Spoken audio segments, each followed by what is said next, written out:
Bum, bum, bum, bum, bum, bum, bum, bum, bum, bum, bum. Hey, everybody. Hello, come in. Gather around. Lots of seats in the front. And because it's the weekend, I know you're prepared. You've got your beverage.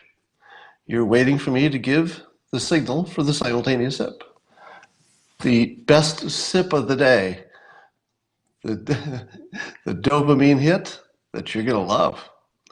All right, everybody, get ready. All you need is a cup or a mug or a stein or a glass, a chalice, a tankard, a thermos, a flask, a canteen, a vessel of any kind. Fill it with your favorite liquid. I like coffee. Hope you do too. But whatever you have in your vessel, raise it to your lips and join me for the simultaneous sip. Well, I see one of my co-conspiracists just logged on. You know what I'm talking about.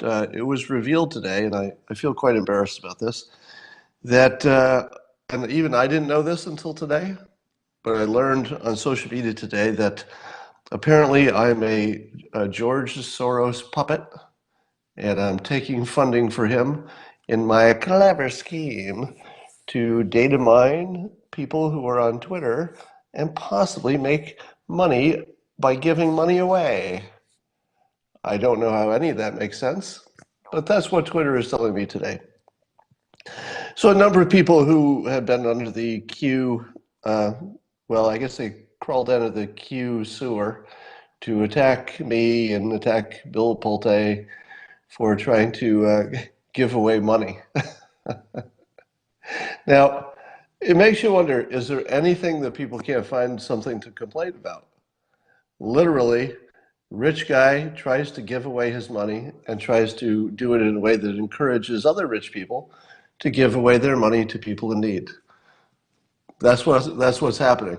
What's the result of rich people trying to give away their money to people in need? The result is, well, you rich people are probably working for George Soros because George Soros, one of his companies, once invested in a public company that anybody can invest in, and they invest in hundreds of things. So, because the George Soros invested in a public company, somehow I'm a puppet of George Soros because it all fits. It all makes sense. And other people are giving Bill Pulte a hard time for using the Cash app as the tool to deliver his gifts. Cash app, most of you should know, is partly owned by Jack Dorsey, who is, also Twitter. So people are saying, wait a minute, Jack Dorsey and Twitter and Cash App, there must be something going on. Somebody's making money off of this. To which I say, I don't know much about Cash App, but I don't know of any financial organization that works for free. I don't know. If you use a credit card, somebody takes a piece. If you use an ATM and it's not your bank, somebody takes a piece. If you send a wire transfer, the bank takes a fee. So maybe, I don't know. I'm not sure that I care one way or the other. But here's the thing. Jack and Bill have already been working together and worked together in this big project in St. Louis, in which they're clearing out a lot of the blight in St. Louis, which is Jack's hometown. And so they've already done a massive, very expensive giveaway, both their own money, mostly Jack's in that case, in St. Louis, but Bill put his own money in as well. And so they know each other and they have a working relationship in the philanthropic field. What app should Bill use? Of course he's using the Cash app. If you were working with me and giving away massive amounts of your money and we were working together on a philanthropy and you had an app for delivering money and I was delivering money, what the hell app would I use? Of course I'm going to use, of course I'm going to use that one. So if you're looking for the hidden secret motives, none of it's hidden. He talks about it all the time. The connection uh, between the Cash App and Twitter and Jack and Bill Pulte. This is all public information. There's nothing being hidden at all. Other people are saying, why is Bill Pulte trying to raise his Twitter followers by this? To which I say, it's public. He's saying exactly what he's doing. He's saying, if you could retweet me, if you follow me, etc. He's building up his Twitter following so that his philanthropy has more power. It couldn't be more public.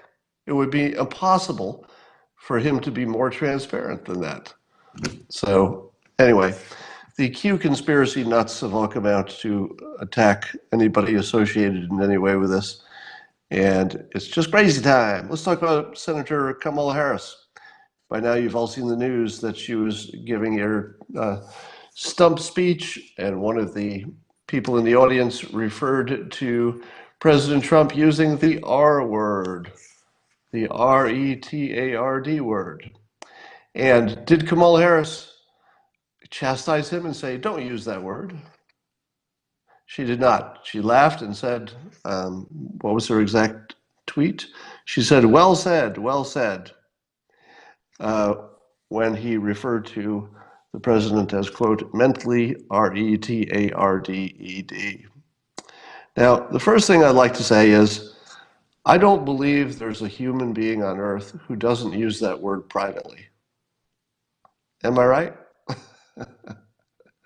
Now, I'm exaggerating a little bit. I'm sure there's somebody on earth who doesn't use that word even privately.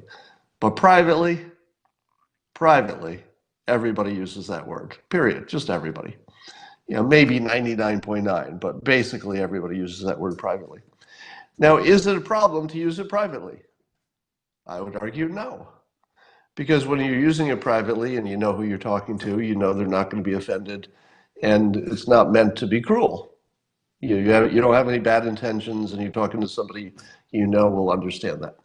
But if you use it in public, you're kind of a dick. Yeah, that's at least the current thinking. Many of you could disagree with that and blah, blah, blah. You want to be able to say what you want. You'd like to be politically incorrect. I'm not going to argue that point. I'm just saying that the standard in the world at the moment, the standard of polite behavior is that you don't use that word in public. It's offensive. So what did Kamala Harris say when she was challenged about, saying it was well said that the president was mentally RETARDED? And she said that she didn't hear it. Now, I don't think anybody believes that, right? I don't think one person believes she didn't hear it. It's not impossible. I've been on stage in situations where there's background noise and, you're thinking about what your answer is going to be. You're not thinking about what the person's saying. So I'm not saying it's impossible, but it really stretches the imagination that she didn't hear it. It is, however, a pretty good lie. Good in terms of it's sort of the only play she had. Because she couldn't say, yeah, you got me. I wish I hadn't said that. You can't really get away with that. So she's got to say, I didn't hear it. Now, here's what I think happened. As I said, 100% of people use that word privately. And it doesn't mean anything bad when it's used privately. It's just one of the words you go to when you're looking to say something about other people. So I think when she heard it, just speculation, because I can't read her mind, the most likely explanation is that when she heard it, it just felt like a word she hears in private conversation, and it didn't immediately jump to her head how offensive it was. I think she heard it in like private conversation mode because she was sort of talking to one person, even though it was an event. She was talking to one person. It came out of his mouth, now hers.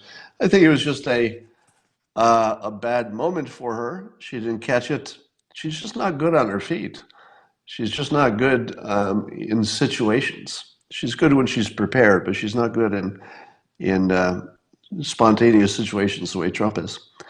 All right, here's something interesting. In a letter, so the Hong Kong protesters are trying to pull the United States into their fight. Now, I suppose you could say in a way we are involved in their fight. I just saw a funny comment that I'm not going to repeat, because he uses that word. We don't use that word in public, okay? I don't care what you do in private. So the Hong Kong wants to pull us in, but we're sort of already in there because the president has suggested that, how China treats Hong Kong, he sort of indirectly suggested that's going to have an effect on trade talks. I don't know if he said that directly, but it's obvious in his positioning that he's, China's entire brand and entire realm of actions are important to us. So that's sort of indirectly saying that. But I don't see it happening. I don't see President Trump going all in and backing Hong Kong's, what should I say, independence. He might do it in words, he might do it in tweets, might make a statement, but I don't think this is a winnable fight. As I've said before, Hong Kong might back off on some rules about, the legal system and whether China can have more of a role in it and extradite people and stuff. But in the long run, they're going to get everything.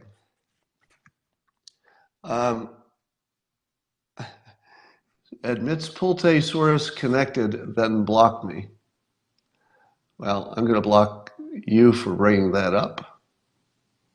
Block. So the Q people, I'm just blocking all the crazy Q people today. So I don't think President is going to get involved in Hong Kong. I think that's a fight that cannot be won. I think Hong Kong will eat China from the inside, and that Hong Kong could be the end of China if China isn't the end of Hong Kong. So I think China and Hong Kong are locked in a fight to the end in terms of what system emerges. And democracy is a tricky little thing to let into your country in such a large block, because the pro-freedom-ish people are in Hong Kong. There are lots of them, and they're in one place, which is dangerous. And that one place is a little bit insulated, not well insulated, but a little bit. So in the long run, I don't know, which way this is going to go. I'd have to bet on China suppressing Hong Kong in the long run, just because of size and patience. But Hong Kong could destroy China from the inside. It's possible. Here's an interesting but preliminary scientific finding. Some researchers were testing a drug that they hoped would regenerate the thymus gland. So they're testing this new drug, and they accidentally discovered, this is completely accidentally, that it reversed people's epigenetic clock. Do you know what that means? That it reverses your epigenetic clock? It means that on a cellular level, you got younger. It actually reversed your age. It didn't just slow it down, it actually reversed it. 2.5 years younger on average, and it was persistent. They stayed that way. I mean, until they naturally aged. But that was a small group. I think it was 9 people, and they'd have to do a lot more testing to find out how real that is. But imagine the change to society. What would happen to society if you stopped aging? Well, first of all, what would be the cost of that drug? It wouldn't be cheap. But what would happen? Would you have to work forever? Because you couldn't retire, you just sort of just have to work forever. We have a weird life existence now where there's so many people who are looking forward to retirement, which might be just 10 years before you die and you're old and in bad health, and we still look forward to it because it's probably better than working. So when we do these 80-year projections of climate change, where in your 80-year projections do you have the assumption that people become immortal? Because I've got to feel that immortality would really have an effect on, say, everything. What happens if you're immortal and robots are doing all the work? What happens if you're immortal and we get fusion energy working? In 80 years, there's a chance. Yeah, like most things of this nature, I would not trust this to be true, but it's a fun story. Here's another fun story from the future: quantum radar. So, scientists have developed a working prototype of quantum radar using, the spooky concept of entanglement to somehow identify an aircraft and even know what kind it is. They could tell what model the aircraft is from 60 miles out. And it can't, at the moment, it can't be blocked, although there's some speculation that that would be possible in the future. And it puts out a very low energy signature, so you can't even identify the radar site to take it out. So what would happen if stealth aircraft just didn't work anymore? Well, it just completely changes your entire defense situations. Then what happens to Space Force? Yeah, how does that work until this? We got some big stuff coming uh, that I don't know how important it will be. There was also a story about a Bill Gates-backed project to seed the sky to change climate change. Now, what people are saying is, oh no, don't have your airplanes seeding the sky with some kind of magic dust to cool the earth, because what if you go too far and what could go wrong? Well, what could go wrong is you destroy the entire climate of the earth. But here's my question on that. So it's the right question to ask. If you put a bunch of pollution in the sky to cool down the earth, can you reverse it? Could it go too far? And here's my take. I'm pretty sure that whatever they're talking about is temporary by nature. In other words, I don't believe they're looking at any kind of technology that would put something in the atmosphere that stays there. It probably is something that has to be redone every month, I would guess. Now, um, one of the benefits is really fun, because one of the benefits is you could see the sky over, let's say, where hurricanes form. Because if you could take down the natural temperature a few degrees where hurricanes form, and you get them early, they don't form, or they don't form large. So we actually have a technology that probably would work for slowing down hurricanes. We just catch them early, send up a bunch of planes, take down the temperature where they're forming. Who knows? Might be worth a shot. So let's see. I wouldn't worry about that so much, because I think that I don't imagine there's any company that's going to start seeding the planet in some irreversible way. I just don't see that as being likely. I think that they'll test it in small places, see if they can change the temperature a few degrees over some geographic area, see how long it takes for it to reverse itself. I'm pretty sure they'll test this pretty vigorously. And I also don't think they're necessarily going to use it until things become dire. All right. I'm going to tell you a weird medical story that I wasn't going to tell you because medical stories are boring, but this was interesting. I swear to God, it's an interesting medical story.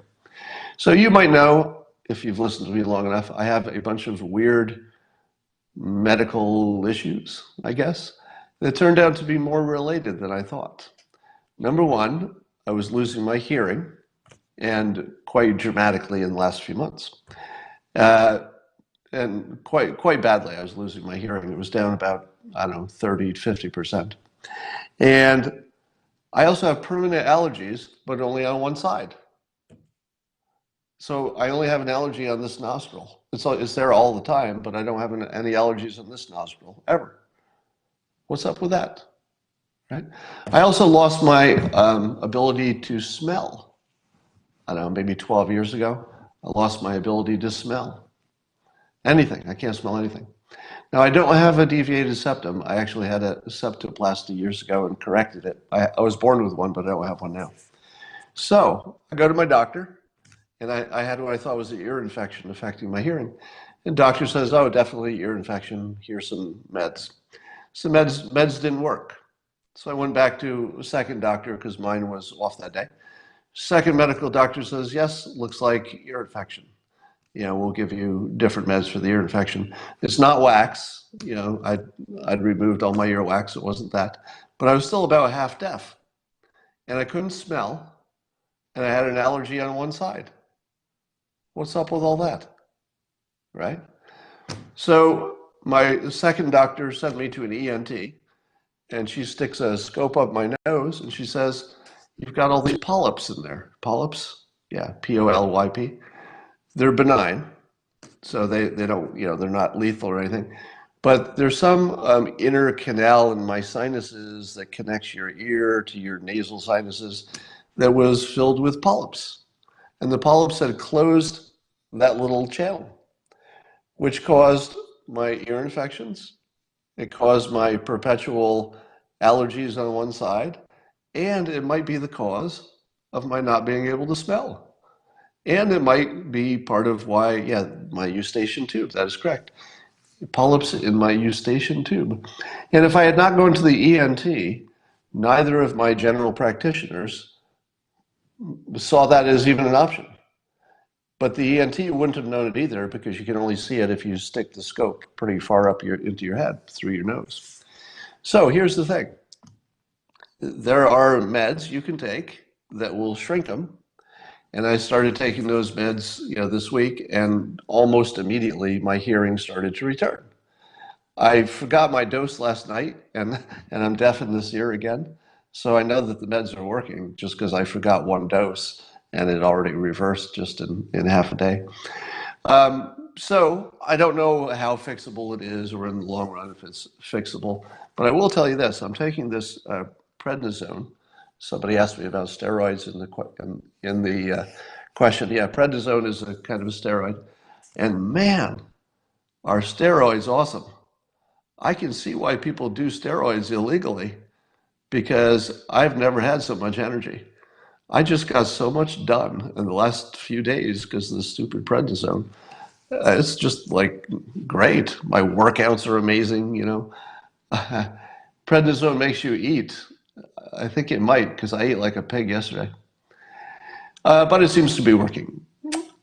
Um, so here's the funny part, that all of those weird symptoms were probably all one thing. And here's the payoff for the story. 2 medical doctors didn't see it. 2 trained medical doctors absolutely did not see it.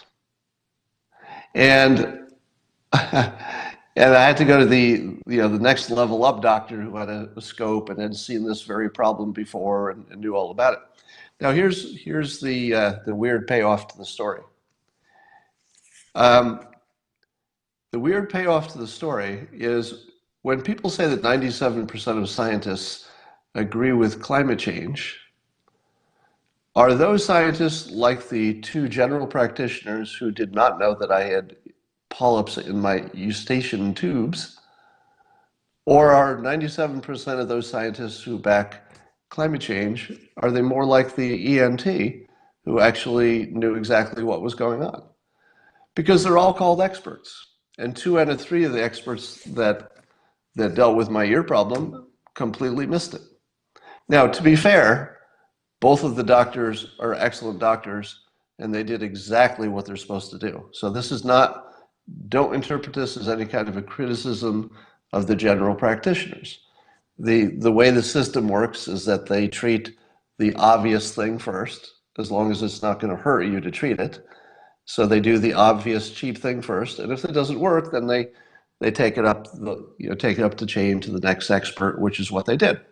So every part of the process worked exactly the way I would have charted it out. That's the way it's supposed to work.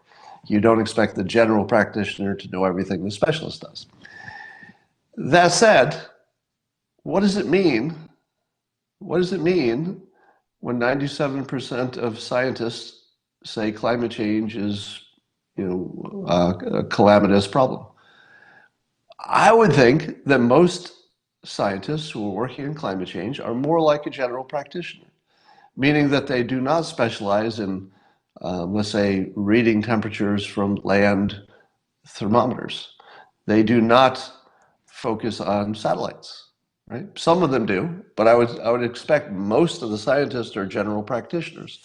So it means they would be relying on what they're hearing from the specialists, and the specialists are spread across all kinds of specialties. So a specialist on, I don't know, ocean temperatures would sort of just be a specialist on that, and maybe would just be a generalist on all the other stuff. So here's the point. Whenever you're 97% of scientists or doctors or anything else agree on something, you should first say in your head, okay, but I'll bet only 10% of them or fewer actually know what they're talking about. The rest are probably just agreeing with the 10% and saying, yeah, I don't see anything wrong with it. And if that 10% says it's true, that's probably pretty reliable.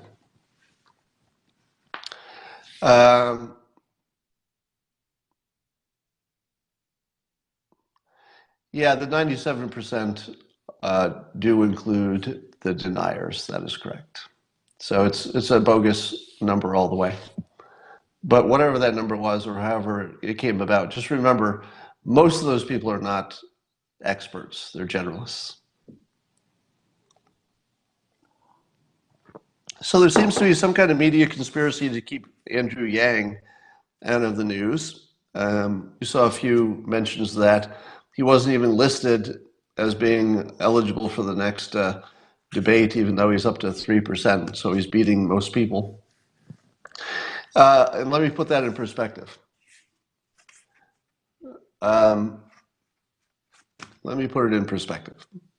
So I looked at a story on CNN about Kamala Harris responding to the R word. And I thought to myself, I think I'd like to replay that again. So there was a video at the top of the story, and then there was the text of the story that described the R word use and that she said that she didn't hear it. So I clicked the video, and instead of a video of that event, which is the only video that should be on a story about one event, I mean, it was a story about one event. And so I clicked the video on that one story, and it wasn't about the event. It was like a campaign ad, an unpaid one, meaning it was just a CNN story about how awesome Kamala Harris is. It was a negative story about Kamala Harris that should have featured the video of the negative thing happening that would have been damning as all hell, because when you see it, you know she heard it, and her lie was that she didn't hear it. But if you see it live, it's obvious she heard it. So instead of playing that video, they substituted it for a video that was just a love letter to Kamala Harris, showing about how her career got started and how she's wonderful, and showing all these, these great shots of her doing awesome things. And I thought to myself, oh my freaking God, that's crazy. Somebody says maybe she has polyps. Maybe she has polyps. All right, there isn't much else going on, is there?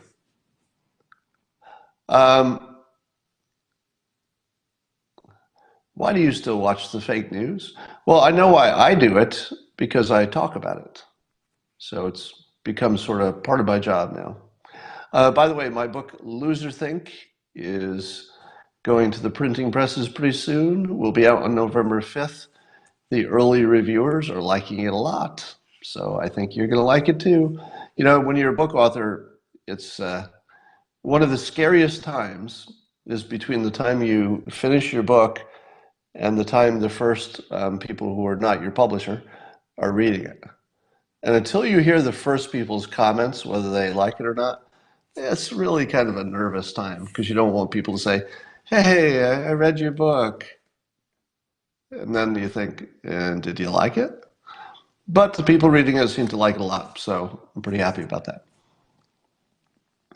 The audiobook will be read by me. I'll be recording that this week. So I go into a local studio for probably 3 days, and I will read my own book over and over and over again, because I tend to stumble on sentences when I'm reading out loud. So it's going to be a long, long 3 days, and I'll be happy when it's done. How about a fitness Periscope one day? I'll do that. I will do a Periscope on fitness. Scott, can you say Yang Gang, please? Well, there you go. Um, Somebody says, I'm working on a book and it's hard, like really hard. I don't think anybody understands how hard it is to write a book. And some books are harder than others. But if you try to, I suppose if you're writing a book about, I don't know, biographical person, you'd know where the research was and you would read it and you'd put it together. And it seems like that would uh, even be easier.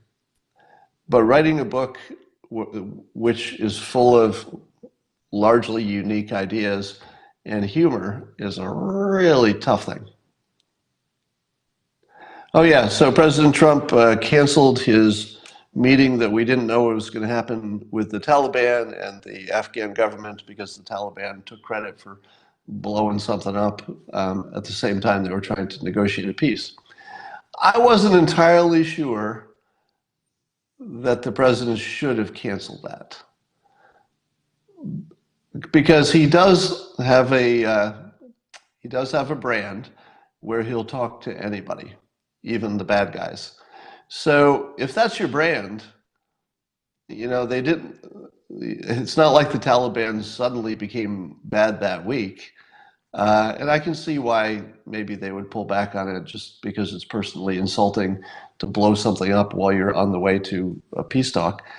So I guess I can understand why he did it. I wouldn't criticize it, but I can imagine it have gone the other way. Um, yeah. So I'm not sure that the Taliban leadership controls every person in the organization. So it's not clear to me that the leaders ordered that explosion. So that's why I'm not entirely sure they shouldn't have showed up anyway. But we don't know everything that's going on there. There may have been more to it.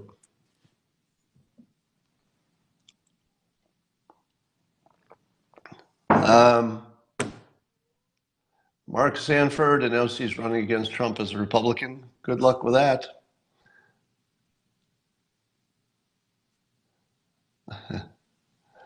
Um, just looking at your comments. All right. China continues to be a problem. So I'm still in favor of decoupling, and I think it's an important message for China to hear. Imagine you're China and you're monitoring opinion in the United States. And I assume they do that, right? Wouldn't you assume that China is monitoring, at least the major pundit opinions in the United States? It would seem that they would be watching any hashtags that would be referring to them. So chances are I have reached their attention at some point, as has Kyle Bass, as has Gordon Chang. And as people like us start calling for a decoupling, meaning to discontinue trade with China, not right away, I mean, it doesn't have to be tomorrow, but we should, um, as a national security interest, make sure that we're dealing with countries that know how to do business the way we need to do business.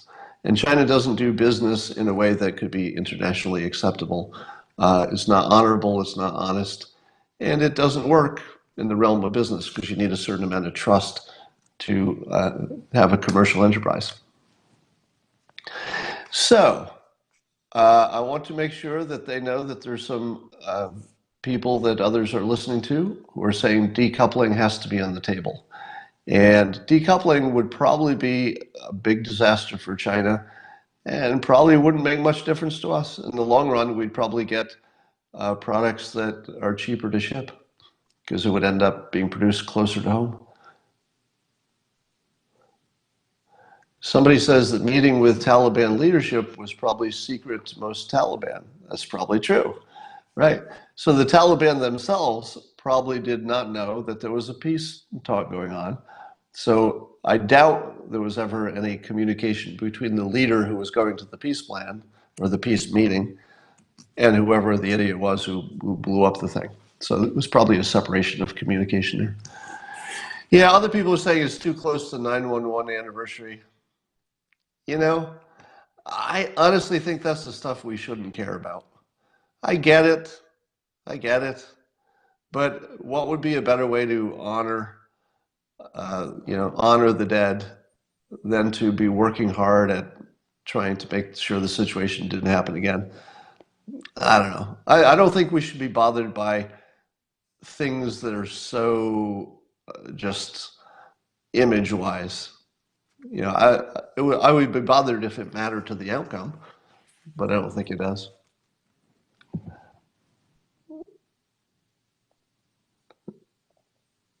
Block the haters. One less hater.